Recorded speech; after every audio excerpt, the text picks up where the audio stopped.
We tend to think of human memory like a hard drive or a video recording, something we can safely store and play back on demand. But to see how fragile that playback really is, psychologists tracked the flashbulb memories of individuals immediately following the September 11th attacks.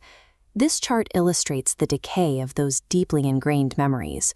By 2004, nearly 50% of the specific details people recalled about their own experiences that day were completely invented. These details didn't simply fade away over time. They were actively rewritten through social contagion, the constant exposure to the stories and opinions of other people. If our most vivid, traumatic recollections are this unstable, the historical records and personal identities we build from them are resting on very shaky ground.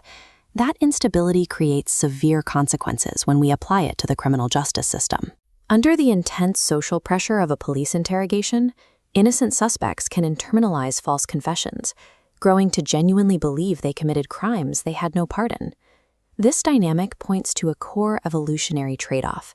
Our brains appear to prioritize social harmony and group belonging over the strict maintenance of factual reality.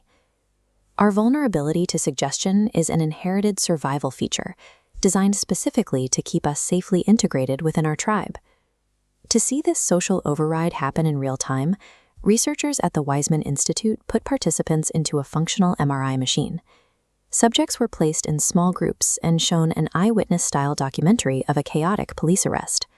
Days later, they answered questions about the film.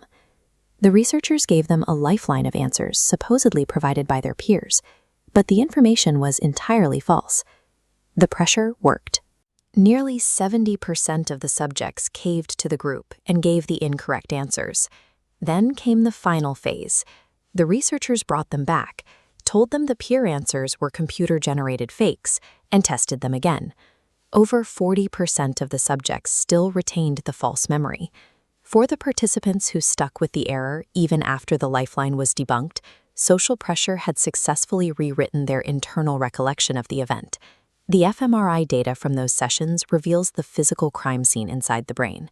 Looking at this brain schematic, we see strong coactivation between the hippocampus, where memories form, and the amygdala, the emotion center. The amygdala acts as a security gateway. It uses social pressure to approve a false memory, sending a signal to overwrite the existing data. To alleviate the stress of standing out from the group, the brain literally deletes facts and replaces them with fiction. How effectively this memory virus spreads depends on the environments where we communicate.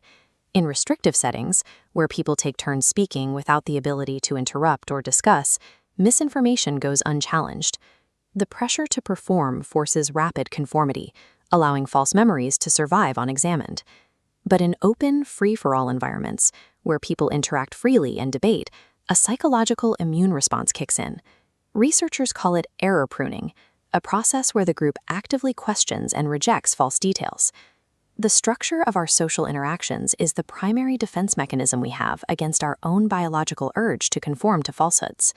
As these neural glitches replicate across massive social networks, individual errors compound into a systemic distortion of the past. This is the engine behind collective false memories, where entire populations vividly recall events that never happened.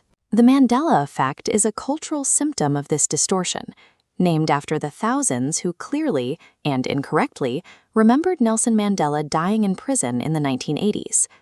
Modern fake news and misinformation thrive by exploiting this exact evolutionary loophole, weaponizing our desire to belong against our ability to remember.